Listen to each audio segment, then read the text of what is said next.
Welcome to Dream Tale Sleep Stories.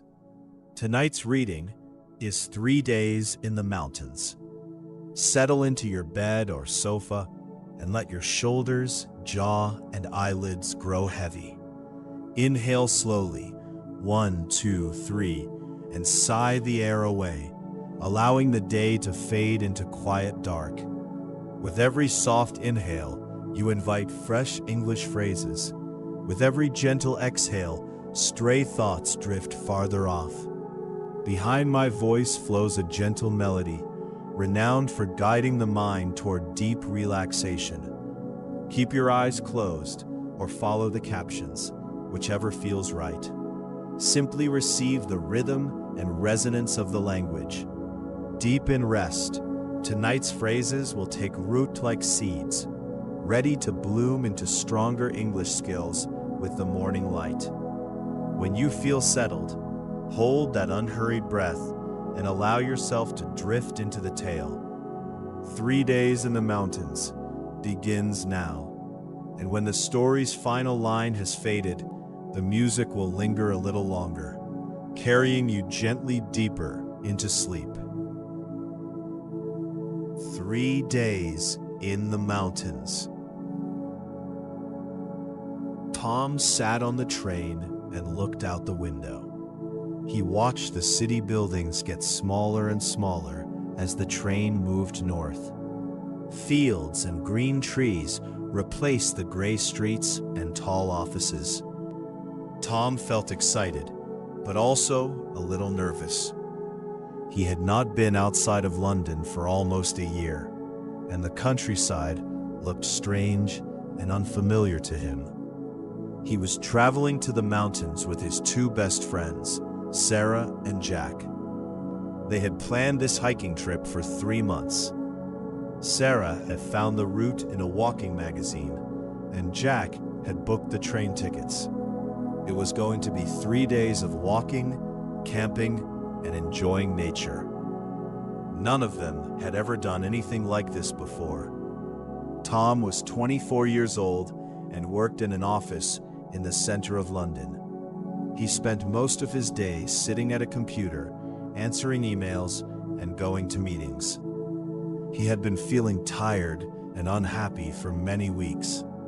His doctor had told him he needed more exercise and fresh air. Sarah was sitting across from him, reading a book about mountain plants and wildflowers.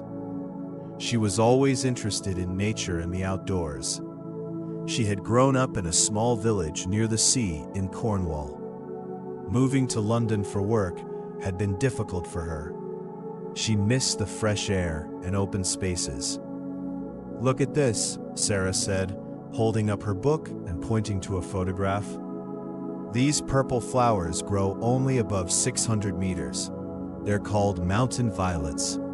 Maybe we'll see some on the trail." Tom leaned forward to look at the picture. The flowers were small and delicate, with deep purple petals. "I hope so," he said. "I've been looking forward to this trip all month. I really need a break." "We all do," Sarah agreed, closing her book. Jack was sitting next to Sarah, listening to music through his earphones, with his eyes closed. Jack was the most relaxed person Tom had ever known. Nothing seemed to worry him. He worked as a chef in a small restaurant. He had suggested this hiking trip one evening at the pub. "Let's go to the mountains," he had said. Tom and Sarah had immediately said yes. The train journey took 4 hours. They changed trains once at a small junction, and the second train moved slowly through green valleys. Tom watched sheep grazing in the fields and small stone cottages. Finally, the train stopped at a tiny station at the edge of a village. The three friends picked up their heavy backpacks and stepped onto the platform. The air was cooler here and smelled of pine trees. A green valley stretched out before them, and in the distance, tall mountains touched the cloudy sky. "Welcome to the start of our adventure," Jack said with a big smile, stretching his arms wide.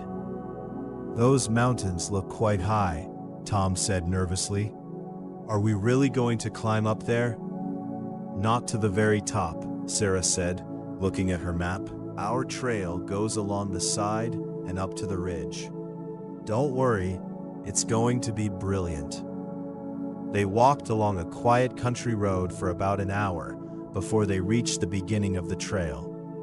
A wooden sign pointed upward and read, Mountain Path, 12 kilometers to Eagle Point. That's where we'll camp tonight, Sarah said, showing them the map. Eagle Point. It's at about 800 meters. It should take us about 5 or 6 hours to get there. 6 hours, Tom said. That's a long time. It'll go quickly, Jack said cheerfully. You'll see. The trail started gently, winding through a forest of tall pine trees. Birds were singing high above them, and Tom could hear the soft sound of a stream somewhere nearby. He felt his body starting to relax with every step. The constant noise of London, the traffic, the sirens, the shouting, was replaced by the peaceful sounds of nature. They walked in a line, with Sarah leading the way. She had been studying the map for weeks and knew the route well. Jack walked in the middle, humming songs to himself, and Tom followed at the back. Their boots made soft sounds on the forest floor. This forest is amazing, Tom said, looking up at the tall trees. Some of these trees must be hundreds of years old. The oldest pine trees in Britain can be over 500 years old, Sarah said, without turning around. They were here long before any of us, and they'll be here long after we're gone. Tom thought about that. It made his problems at work seem very small and unimportant. After 2 hours of walking, they stopped for lunch by a clear mountain stream. Sarah took out cheese sandwiches and apples from her backpack. She had made the sandwiches that morning at the train station, using bread from the bakery near her flat. Jack found 3 flat rocks beside the stream for them to sit on. The water was so clear they could see every stone and pebble on the bottom, and tiny fish swam between the rocks. This is perfect, Tom said, biting into a sandwich and looking around at the trees and the stream. I can't believe I've been sitting in an office while all this beauty was waiting out here. The mountains have always been here, Sarah said. We just forget about them. We get so busy with our daily lives that we forget there's a whole world outside our offices and apartments. Jack took off his boots and socks and put his bare feet into the cold stream water. That feels absolutely amazing, he shouted, and his voice echoed through the trees. Tom and Sarah both laughed at the expression on his face. Is it cold? Tom asked. Freezing, Jack said happily. You should try it. Tom pulled off his boots and dipped his feet in. The water was like ice, and it made his toes tingle. But after a moment, the cold felt wonderful on his tired feet. After lunch, the trail became much steeper. They had left the forest behind and were climbing up a grassy hillside covered with small bushes and wildflowers. Tom could feel his legs working very hard with each step. He had not exercised much in the past year. His daily exercise was walking from the train station to his office and back again, which was only about 10 minutes each way. Now his body was reminding him that he needed to take better care of himself. But the views were getting more and more beautiful with every step they climbed. Tom stopped often to look back at the valley below. Each time he turned around, the view had grown bigger and more impressive. He could see the village where they had started, the train tracks running through the green fields, and the winding road leading up to the trail. They passed through clouds at one point. The mist was thick and white, and Tom could not see more than a few meters ahead. The cloud was wet and cold on his face, and everything became very quiet. It felt like walking through a dream. Then, suddenly, They came out above the clouds, and the sun was shining brightly in a perfectly clear sky. Tom stopped and stared. He could not believe what he was seeing. "Oh my God," he whispered. Below them, a sea of white clouds covered the entire valley. It looked exactly like an ocean made of cotton. The tops of other mountains rose up through the white cloud sea like islands. The sky above was the deepest, purest blue Tom had ever seen, and the sun was warm on his face. Sarah was already taking photographs with her camera. Her mouth was open in amazement. "I've never seen anything so beautiful in my entire life," she said quietly. "This is why I love the mountains." Jack stood beside them, saying nothing for once. Even he seemed lost for words. They stayed there for almost 15 minutes, just looking at the view. Tom felt something change deep inside him. All the worries about work, about money, about his relationship with his boss seemed so small and meaningless from up here. The world was so much bigger and more beautiful than his office and his computer screen. He had been so focused on small, unimportant things that he had forgotten about the big, wonderful things. The last part of the climb to Eagle Point was the hardest section of the whole day. The trail was narrow and rocky, with loose stones that moved under their feet. They had to be very careful where they stepped. Tom was breathing heavily, and his backpack felt like it weighed 100 kilograms. His shoulders ached, and his legs were burning. "Nearly there," Sarah called back to them. She was about 20 meters ahead. "I can see the camping area, just a few more minutes." Those few more minutes felt like an hour to Tom, but finally, they reached Eagle Point. The camping area was a flat piece of grassland near the edge of a high cliff. The view from the edge was incredible. They could see mountains in every direction, stretching away into the distance like frozen waves. The peaks were turning pink and gold in the light of the setting sun. "We made it," Tom said, dropping his heavy backpack onto the ground and sitting down on the grass. His whole body was exhausted, but he was smiling.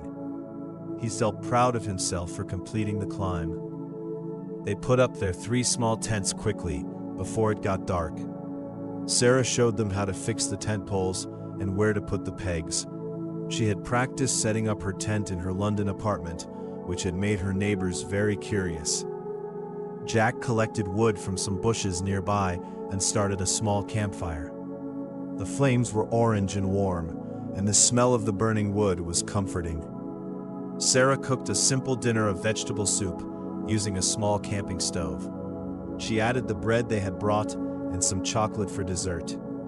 They sat around the fire on their sleeping mats, eating and talking. The food tasted better than any restaurant meal Tom could remember. Everything tasted better when you had earned it through hard work. "I've been thinking about changing my job," Tom said suddenly. The words came out before he had time to think about them.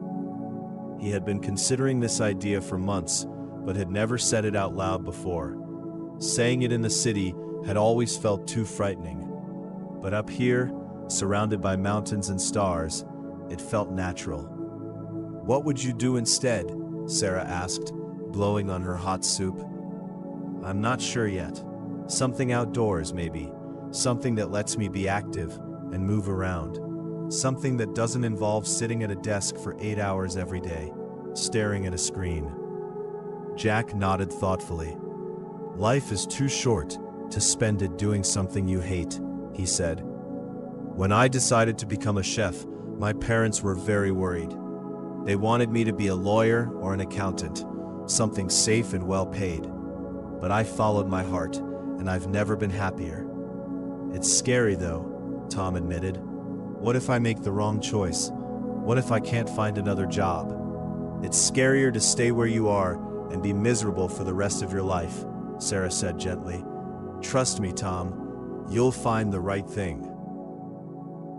They talked late into the night. The fire burned low, turning from bright orange to deep red embers.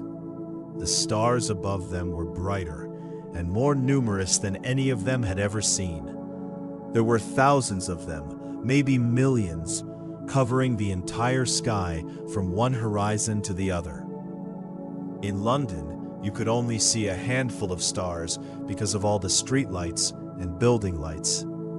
The city created a kind of light pollution that hid the night sky. But up here, far away from any town, the sky was alive with light. "Look," Sarah whispered, pointing upward. "A shooting star." They watched a bright streak of light cross the sky and disappear behind a mountain. Tom made a silent wish. He lay in his tent that night, listening to the wind moving softly over the mountain. An owl called somewhere in the darkness below them. He felt peaceful and calm for the first time in a very long time. His body was tired from the long hike, but his mind was clear and quiet. No emails, no phone calls, no meetings, just the sound of the wind and the knowledge that he was exactly where he needed to be. Tom woke up early the next morning. The sun had not risen yet, but the sky was starting to change from black to dark blue. He crawled carefully out of his tent, trying not to wake the others, and sat on a cold rock near the cliff edge. The mountains were dark shapes against the slowly brightening sky. The air was very cold, and Tom could see his breath forming small white clouds. Slowly, very slowly, the sun appeared over the eastern mountains. First, there was just a thin line of bright gold along the horizon.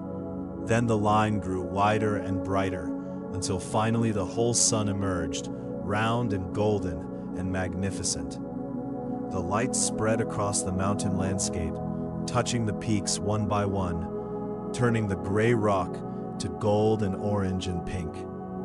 The valleys below were still dark, filled with shadow and morning mist, but the mountaintops were glowing like jewels. Tom had never watched a sunrise from a mountain before. It was one of the most beautiful things he had ever experienced. He felt tears forming in his eyes, not from sadness, but from the overwhelming beauty of the moment. Sarah joined him a few minutes later, wrapped in her sleeping bag like a cocoon. "I heard you get up," she said. "I couldn't go back to sleep.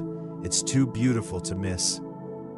They sat together in comfortable silence, watching the world wake up around them. Birds started to sing as the light grew stronger. Down in the valley, a river caught the first sunlight and sparkled like a silver ribbon winding through the green fields. More mountains became visible in the distance, range after range, each one a slightly lighter shade of blue, until they disappeared into the horizon. "Thank you for coming on this trip," Tom said quietly. "Thank you for saying yes when Jack suggested it." Sarah replied with a warm smile. Jack appeared from his tent eventually, yawning and stretching. "What time is it?" he asked sleepily. Then he saw the view and stopped. "Oh, wow. Okay, I understand why you're up early." After breakfast, which was porridge cooked on the camping stove with dried fruit and honey, they packed up their camp and started walking again. Today's route would take them along a mountain ridge to their second campsite at a place called Blue Lake. Sarah said it was about 10 kilometers, and the walking would be easier and more gradual than yesterday's steep climb. The ridge path was narrow, with steep drops on both sides, but the views in every direction were spectacular. Tom felt more confident today. His legs had loosened up from yesterday's stiffness, and his backpack seemed lighter. He was starting to really enjoy the physical challenge of hiking. There was something satisfying about using his body, about feeling his muscles work and his heart beat strongly. During the morning, they saw wild animals.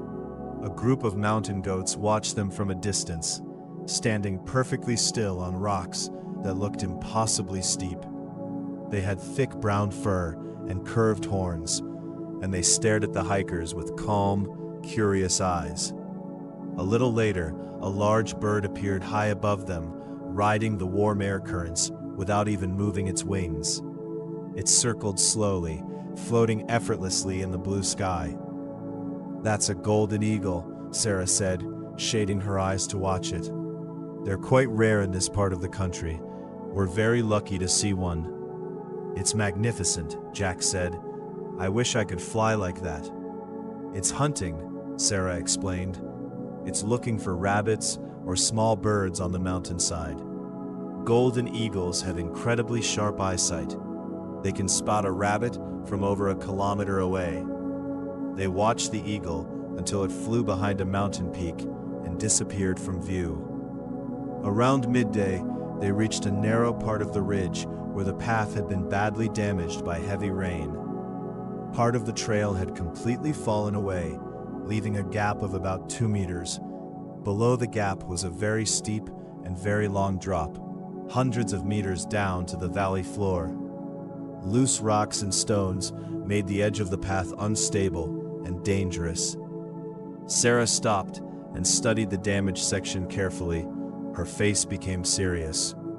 "We need to be very careful here," she said. "Extremely careful. One person at a time. Test every single step before you put your weight on it. Hold on to the rock wall with both hands." Jack went first. He moved slowly and deliberately, pressing his body close to the rocky wall on the safe side. His hands gripped the cracks and bumps in the rock, and he placed each foot with great care. Tom watched, holding his breath as his friend moved centimeter by centimeter across the damaged section. After what felt like a very long and tense time, Jack reached the other side safely. "Not too bad," he called back, but Tom could see that his hands were shaking slightly. Sarah went next. She was lighter and had more experience in rough terrain from her childhood walks along cliff paths. She crossed with quiet confidence, but Tom noticed that she did not look down, even once. Then it was Tom's turn. He looked at the gap, at the crumbling edge of the path, at the terrible drop below, and felt his stomach turn over with fear. He had never been particularly afraid of heights before, but this was completely different from looking out of a tall building window. This was real danger. One wrong step, and he could fall a very, very long way. "Don't look down," Jack called to him from the other side. "Look straight ahead. Look at where you're putting your hands and feet. Nothing else matters." Tom took a long, deep breath, trying to slow his racing heart. Then he started across. His hands were trembling as he pressed them against the cold rock face. He placed his right foot carefully on a narrow ledge, testing it with just a little weight before committing to the step. It held. He moved his left hand to a new grip, then his left foot. Step by step, centimeter by centimeter. Halfway across, a small rock broke away under his right boot and tumbled down the mountainside. Tom heard it bouncing off the cliff face, getting quieter and quieter as it fell. He froze completely, unable to move. His whole body was pressed flat against the rock wall, and his heart was pounding so hard he could feel it in his throat. "You're doing brilliantly," Sarah called to him in a calm, steady voice. "Just a few more steps. You're almost there. Keep going, Tom." Tom forced himself to start moving again. His arms and legs felt weak, but he concentrated on each individual movement. Left foot find a hold. Right hand grip the rock. Right foot step carefully. Left hand reach forward. 3 more steps. 2 more. 1 more. And then, strong hands were grabbing his jacket and pulling him to safety. Jack had hold of him, pulling him onto the solid ground on the other side. Tom collapsed onto his hands and knees, breathing hard. "That was absolutely terrifying," Tom said when he could speak again. His voice was unsteady. "But you did it," Sarah said firmly, squeezing his shoulder. "You were scared, and you did it anyway. That's what real courage is." Tom looked back at the dangerous section of path and felt a strange sense of pride. He had faced his fear and overcome it. In his office life, nothing ever tested him like that. Nothing ever made him feel so frightened and so alive at the same time. They continued along the ridge and the path became easier and safer again. By late afternoon, after several more hours of walking through beautiful mountain scenery, they could see Blue Lake below them. It was a small mountain lake, almost perfectly round, sitting in a bowl of gray and green rock. Its water was the most extraordinary shade of deep blue that Tom had ever seen, more blue than the sky, more blue than anything he could have imagined. "Why is it so blue?" Tom asked, amazed. "It's not because of the sky," Sarah explained as they walked carefully down the steep path toward the lake. "The color comes from tiny minerals dissolved in the rock and the water. The minerals absorb certain colors of light and reflect the blue. The water is incredibly cold because it comes from melting snow on the peaks above, and it's much deeper than it looks." They set up their tents on a flat grassy area near the shore of the lake. The water was completely still, like a perfect mirror. It reflected the mountains and the clouds so clearly that it was difficult to tell which way was up and which was down. The whole scene was like a painting, almost too beautiful to be real. Jack, who was always the brave one, decided to try swimming in the lake.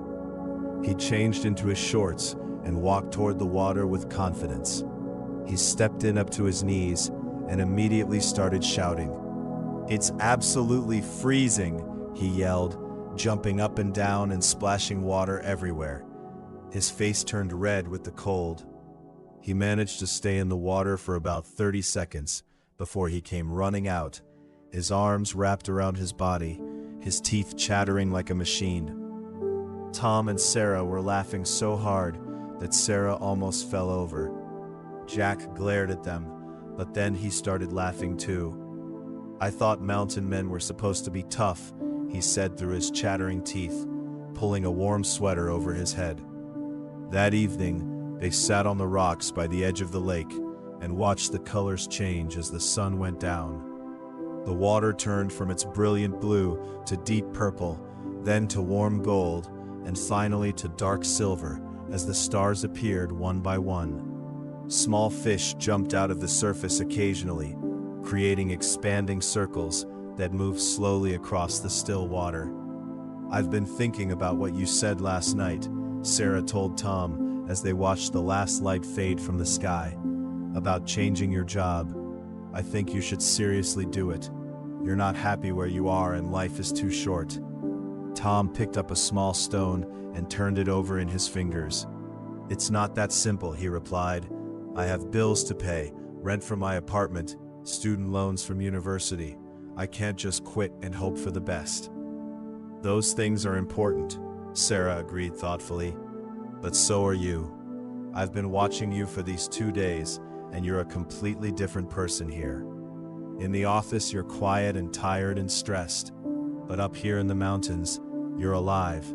Your eyes are bright, you're smiling all the time, you're interested in everything around you. This is the real Tom." Tom knew deep down that she was right. He had been feeling more alive in the past 2 days than he had felt in many months. The mountains were teaching him something important about himself, something he had forgotten, or perhaps never known. "Maybe I could train to become a hiking guide," Tom said, thinking out loud. "Or work for a national park as a ranger. Or maybe I could teach outdoor education to children, something that keeps me in nature." "Those are all brilliant ideas," Jack said enthusiastically. "You'd be amazing at any of them. You're patient and kind, and you clearly love being outdoors. People would enjoy learning from you."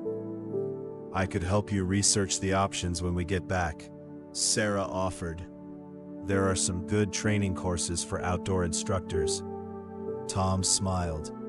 For the first time in a long while, the future felt exciting rather than frightening. That night, a storm came to the mountains. Tom woke up suddenly to the sound of thunder crashing and echoing between the mountain peaks. The noise was enormous because the sound bounced off the rock walls.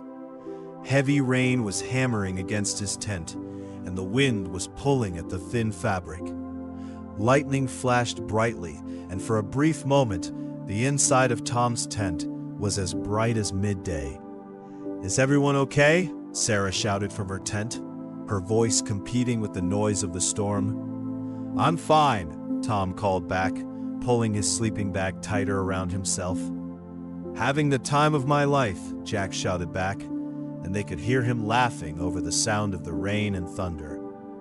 The storm lasted about 2 hours. Tom lay in his sleeping bag, listening to the incredible power of nature all around him. It was frightening, but also deeply exciting. The mountain was showing them its wild side. During the day, the mountains were beautiful and welcoming, but at night, during a storm, they reminded you that nature was powerful and beyond human control. By early morning, the storm had completely passed, and the sky was perfectly clear. Tom emerged from his tent to find a world that looked entirely new. Everything was fresh, clean, and sparkling, as if the rain had washed every surface and polished every stone. The lake was calm and still again, its blue color even more intense than before. Thin wisps of steam were rising from its surface in the cool morning air, creating a magical, dreamlike atmosphere. It was their last day in the mountains. They had to walk back down to the village and catch the evening train home to London. Tom felt genuinely sad that the trip was almost over, but he also felt deeply grateful for everything he had experienced. These 3 days had given him more than he had expected. He had come looking for a break from work, and he had found a new direction for his life. The walk down was easier than going up, but they had to be especially careful on the rocks and grass, which were still wet and slippery from the night's rain. Sarah led the way as usual, finding the safest and driest path. They moved slowly and steadily, often stopping to look back at the views they were leaving behind. Around lunchtime, they reached the pine forest again. The trees provided welcome shade from the afternoon sun, which had become surprisingly warm. Everything in the forest seemed more vivid and alive after the rain. Water drops hung on the ends of pine needles, catching the sunlight like tiny diamonds. Tom noticed many things he had missed on the way up 2 days ago. A family of deer was standing quietly beside a stream, the mother watching them with large, gentle brown eyes, while 2 young deer drank the water. Colorful butterflies flew between the wildflowers that grew in patches of sunlight, and then they discovered a small waterfall that fell from a mossy rock into a crystal-clear pool about 2 meters across. "Let's stop here for a while," Tom said. They sat beside the waterfall and ate their last sandwiches. The sound of the falling water was incredibly peaceful. Tom closed his eyes and listened, trying to memorize the sound so he could remember it when he was back in the noisy city. "This trip has changed me," Tom said, opening his eyes and looking at his 2 friends. "I know that probably sounds dramatic, but it really is true. I feel like I've woken up from a long gray sleep, like I've been living in a small dark room and someone has just opened the curtains and shown me the whole world." "The mountains do that to people," Sarah said warmly. "They have a way of reminding us what's truly important. Fresh air, good friends, physical activity, the beauty of nature. These are the things that really matter." "So what happens now?" Jack asked practically. "Back to the office on Monday morning?" Tom thought carefully before answering. Yes, I'll go back on Monday. I have responsibilities, and I need to be sensible about this. But I'm going to start making real changes right away. This week I'll research outdoor education courses and hiking guide training programs. I'll start going for long walks on weekends instead of sitting on the sofa watching television. And I promise I won't wait another whole year to feel this alive again. Sarah and Jack both smiled at him. They could see in his eyes and hear in his voice that their friend was completely serious. The Tom who was talking now was different from the Tom who had nervously boarded the train 3 days ago. They reached the tiny train station in the late afternoon. Their legs were tired, their hiking boots were covered in mud, their clothes were dirty and wrinkled, and their faces were brown from 2 days of sun and wind. But their eyes were bright with happiness, and their spirits were high. They looked like people who had just had the adventure of their lives. On the train home, Tom looked out the window once more. The mountains were slowly getting smaller behind them as the train carried them south. The green valleys were giving way to towns and villages, and eventually, the familiar gray shapes of the city began to appear on the horizon. But this time, Tom did not feel sad or anxious about going back to his city life. He had a plan now. He had a purpose. He knew what he wanted to do with his future, and the knowledge filled him with energy and determination. The mountains would always be there, waiting for him, and he would always go back to them. Sarah was already excitedly planning their next trip. There's a beautiful mountain range in Scotland called the Cairngorms, she said, showing them pictures on her phone. We could go in the autumn, in October. The trees change color, and the whole landscape turns red and gold. The photographs look absolutely incredible.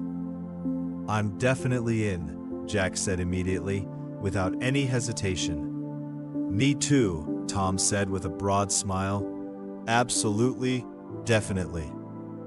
The train pulled slowly into the busy London station late that evening. The noise and bright lights of the city felt overwhelming and strange after 3 quiet, peaceful days in the mountains. People were rushing in every direction, staring at their phones, not seeing the world around them. The air was warm and thick with the familiar city smells. Tom picked up his backpack and stepped onto the crowded platform. He took a deep breath and looked around. Same time next month? Jack asked, pulling on his jacket and adjusting his own backpack on his tired shoulders. Absolutely, Tom said firmly. They said goodbye and went their separate ways. Tom walked through the busy streets toward his flat. Everything looked the same as when he had left, but Tom was different. He had left the city as one person and come back as another. That night, Tom sat at his kitchen table and opened his laptop. He searched for outdoor education courses, hiking guide qualifications, and national park ranger positions. There were more opportunities than he had expected. Training courses in Scotland, Wales, the Lake District. His heart was beating fast as he read through the descriptions. Before going to bed, Tom stood at his bedroom window and looked out at the lights of the city stretching away into the night. Somewhere out there, far beyond the buildings and the roads and the glowing street lamps, the mountains were standing quietly in the darkness, their peaks covered with a blanket of stars. I'll be back soon, he whispered to the distant mountains. He had spent only 3 days in the mountains, and those 3 days had changed the direction of his entire life. Sometimes, Tom thought as he climbed into bed and closed his tired eyes, you have to climb a mountain to see clearly the path you want to follow.